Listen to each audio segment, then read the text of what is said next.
It's that time again. The annual conference of the American Society of Ag Consultants, otherwise known as ASAC, is going to be held in Fort Myers, Florida, this November 4th and 5th. Kurt Covington is one of 9 professionals who will address the conference. The other speakers who will cover a wide range of topics represent Florida Farm Bureau, Florida Citrus Commission, University of Tennessee Institute of Agriculture, National Ag Law Center, Risk Mitigators and Advisors, Tyler Associates, as well as the lead economist for dairy at CoBank, and myself, Chrissy Wozniak from North American Ag. The day and a half of presentations will be followed by ag tours on Tuesday afternoon at Echo Farms, one of my favorite places here in Fort Myers. Attendees will experience farming at its most creative, with unique demonstrations, plants, and techniques being used to help farmers and urban gardeners in developing countries. A second tour at Echo will showcase simple technologies that can improve food, water, and shelter for millions of people. A third tour of a hydroponic grower is also being planned. For more information and to register, visit www.agconsultants.org. That's www.agconsultants.org. See you there.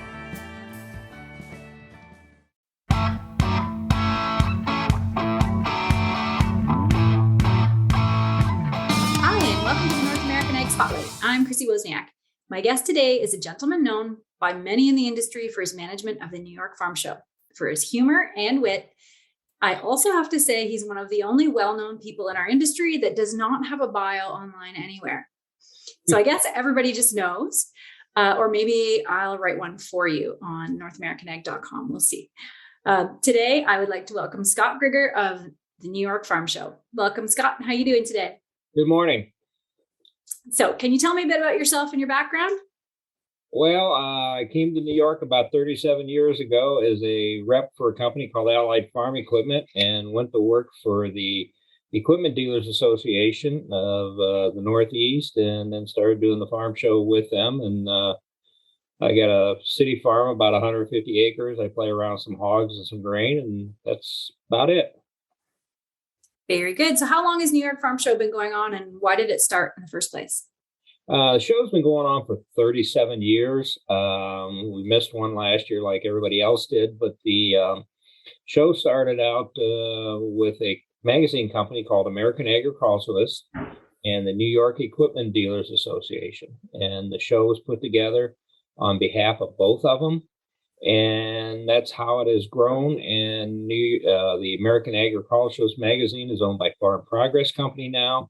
And the New York Equipment Dealers is called the Northeast Equipment Dealers, which is all the John Deere, Case, AGCO dealers in the Northeast. Great. So New York Farm Show, to me, it stands out among farm shows. In my opinion, it's because of the way the exhibitors are treated, and that kind of runs downhill to not just the exhibitors, but the attendees. So there's 3 things that are clear to me as an exhibitor. Number 1, the staff is ready and willing to help at all times. For example, I did almost freeze to death one year, and one of your staff noticed me shivering near death and brought me a giant heater and put it in my booth so I wouldn't die. So that was my first year at New York Farm Show. Number 2, each building is laid out with a carpet trail from entrance to exit, and make sure that every attendee walks by every single booth. Number 3, of course, the coffee and donuts go a long way every single morning. So why do you focus so much on making sure exhibitors are satisfied? And is it intentional? It's very much intentional. The first 2 years of the show, I was an exhibitor. And I took 2 of the biggest complaints that we all had then. And one of them was not enough forklifts. So I hired forklift operators out of my dealerships that knew how to handle equipment. And then the other deal is we had pressure washers here that you as an exhibitor could use to clean your equipment. Well, you cleaned your equipment. By the end of the show, you had pneumonia, and you said, next year I ain't coming back and getting sick. So then I hired a crew to come in to take care of all the equipment to be pressure washed before it goes inside. And that was one of the first customer service things I did. Wow. Yeah. And in my opinion, happy exhibitors make happy attendees. A bad experience or 2 can ruin your day at the show or your week at the show. And it's hard to keep smiling sometimes through it. So it's really, I think it's really smart on your behalf to make sure that everybody that's there is happy and is satisfied, right? Well, I thank you for the compliment that way. And that's the way we feel. Up in the Northeast, we're a smaller agricultural community, very strong in dairy. Mm-hmm. But we advertise and promote into the ag community. So that is what's at the show. Right. Yeah. And strong, but they're quality. Yeah. Yeah. And another thing that stands out to me is that the show staff all wear suits. I think it's adorable. So why this? This is the only show that they all wear suits. Well, it started out before my time, but it was an identification thing with the burgundy jackets. Mm-hmm. And then I incorporated another joke that sort of backfired on me. Right about 15 years ago, I told for security purposes, with all the machinery moving around, you had to wear these little red bicycle lights, and we clip them on the back of your collar. And that was during setup, and I had the security tell them all this and so forth, and it was really a joke. Well, everybody liked it so well because if they were looking for another co-employee, they could just turn around and look for the flashing light, and you could find them instantly. Yeah. Exhibitors now feel that all they have to do is do a 360 and they can find somebody at the show on the floor. Mm-hmm. Yeah. So a joke of mine turned into a positive. Yeah, that's cool. So one problem that I've experienced at too many farm shows is dealing with unions. So what advice can you give to other farm show leaders to help with this pain point for exhibitors? Well, in this day and age, I'm looking at is we're losing more and more exhibitors and clientele. We're competing more and more for the dollars that people are doing at the farm shows. And I think everybody's seeing that. But, it's just like if you deal at home with your local hardware store or you go to Lowe's. You like the personal touch at the home, at your regular hardware store compared to Lowe's. And that's what I feel that a lot of us have done on the farm shows. It's still a personal touch. Yeah, that's it. So what are some highlights of the show this year? Highlights of the show this year, very fortunate. We've got about 26 new products coming in, ranging from manure separators to ag baggers to more comfort for the cows. Soybean roasters, because of people up here in the dairy industry make soybean meal and so forth. But that's it's a little interesting. This year, it's going to be tough on all the shows of getting inventory. Yeah, for sure. And how many exhibitors do you think are going to be there? I'll be shy of about 400. Wow, nice. And any idea of what you expect in terms of attendance or no? Well, in this day and age, I'm hoping to hold my own. I don't know where it's going to be. Basically, we generally only draw about 25,000 people. Wow. The 25,000 are the people that want to be here. Mm-hmm. Part of them are the check writers, part of the employees from the farm that go home and tell the check writers this is what we like to have. Yeah. Yeah, that's great. So back in 2019, people were getting really kind of groaning about trade shows and that trade shows are dying. Now, a lot of producers and industry people are excited to get back to normal. So what's your view on the fate of the farm show?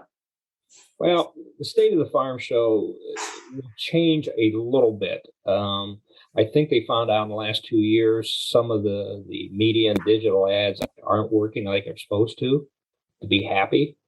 But I think the farm shows will be here forever. I think it'll be whoever does the better job and the better marketing will have the farm shows of the future.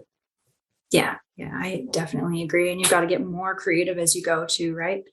Correct. And the other thing is the amount of mergers and buyouts. You look at what I've said at 400 exhibitors this year, and I go through the list of the last 36 years, and I had 1,200 exhibitors at one time that I passed through. But you look at AGCO, that takes up 15 companies now. Mm-hmm. Yeah, that's right. And what about ag tech? Over the years, you've been able to see it all, the progression of products, equipment entering the market. So what are some of the milestones that you remember in the last 37 years? Well, I mean, the milestone that was interesting is how the computer and electronics came onto the equipment 30, 40 years ago and where it's gone now. And it's just mind boggling. And I think it's just fantastic at what they're doing. And I'm a little not tech savvy at all, but I love seeing some older guys in their 60s that are excited about some of this new technology and they grasp it as good as some of the 30-year-olds. And that just makes me feel pretty good. Yeah. And in all these years of running this trade show, I'm sure there are a lot of memories. Are there any memories, of people or things that have happened that really stand out to you? Oh, I have some exhibitors that have tested me a little bit. I'll never forget one guy, the second year I was there, first year, his boundaries. He says, no, my line's here. I says, no, my line's there. Well, I had to hold my rules. And afterwards, he says, I knew where it was. I was just testing you. Oh, wow. And that's how it's always happened throughout. And the other thing is, I shouldn't really say this, is I got a good rapport with most of my exhibitors. But they don't want to deal with me that week of the show because I sort of have a different demeanor and I look a little grouchier, but I am glowing on the inside. I have a lot of fun. I'm very fortunate. Yeah. And you're getting stuff done, right? Yep. And I enjoy it. If you want to chat, we got to chat at Empire Farm Days in the summer where you're not working, right? Yeah. Yeah. So what do you think are some of the biggest opportunities in the ag industry today? I think the biggest opportunity is going to be a little bit of the diversification that a lot of people have kicked into. The young minds out there are just amazing at what they're coming up with. Unfortunately, I always thought I was the youngest guy in the farm show industry. Now I'm the youngest guy. And some of these younger people are coming in and I am just amazed at some of the stuff they come up with. And it's just fantastic. It really is. Yeah. Yeah. It is really incredible. And what about challenges? What are you seeing producers facing right now that you might, what would you say to them right now, especially inputs right now, not getting equipment? What's your advice to farmers? I think the biggest advice right now is start planning ahead a lot farther, and they've done a better job. I mean, the equipment's going to be there. It's just you can't go pick it up the next day. Right. I mean, just put your orders in. And last year, I told everybody and my dealers, I says, get your parts orders in, guys, because it's going to be tough. It is really going to be tough. I mean, some of these manufacturers I've talked to, one guy says I can't get tires. And, that's something we take for granted. Yeah. Yeah. If they're coming over from overseas, we're not getting them. Yeah. But, we're short of electronic stuff, but I think we're short of a lot of stuff. And I think it'll shake out pretty good. It's starting to come together a little bit for them now. And workforce on the farm and in the factories is a challenge that we're all having. Yeah, that's it. And, I worked in manufacturing as well. And during the time of lean manufacturing, everybody was getting into lean, just have in stock what you need. Everybody just really in the last 2 years got a wake up where, okay, well, maybe we have to get away from that. Now that everybody got onto the lean manufacturing and now they've got to figure out what they need to stock and what they need to just keep things moving, right? Correct. I mean, the lean manufacturing was a great idea. They educated everybody out of college and we got in trouble. We really got in trouble. Yeah, for sure. And I also want to let everyone know that Scott has unburied 35 years of New York Farm Show Cups, 35 years of them.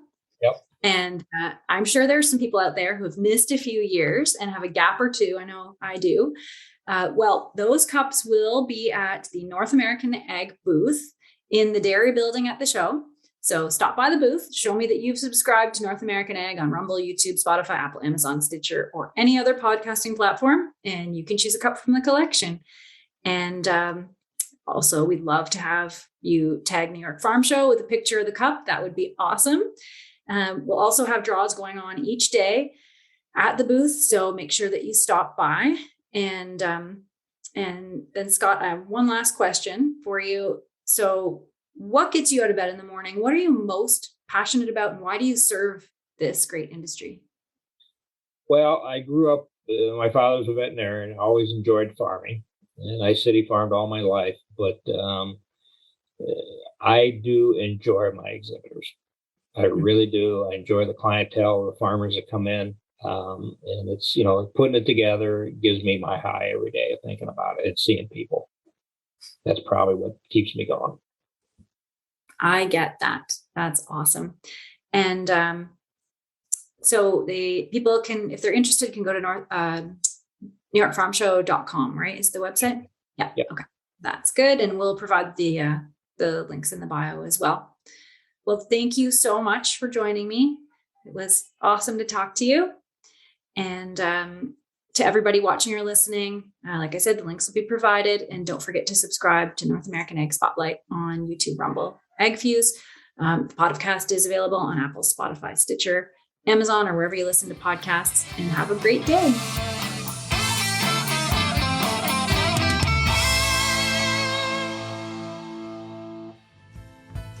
Thanks so much for listening to today's Egg Spotlight episode, where we put the spotlight on people and companies doing great things for the agricultural industry. Don't forget to subscribe on Apple, Amazon, Spotify, Stitcher, or on your favorite podcasting platform, and give us a 5-star review. You can also follow us on YouTube and Rumble to see the video version of Ag Spotlight. Also, head on over to NorthAmericanAg.com to subscribe to our Industry Connect update newsletter. If you're interested in advertising opportunities, email us at connect@NorthAmericanAg.com. Thanks for listening.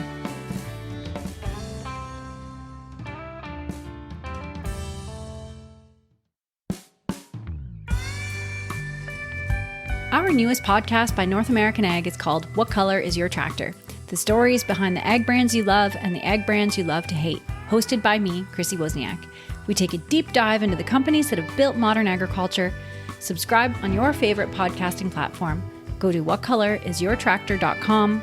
Available on Apple, Amazon, Spotify, Stitcher, or wherever you listen to podcasts.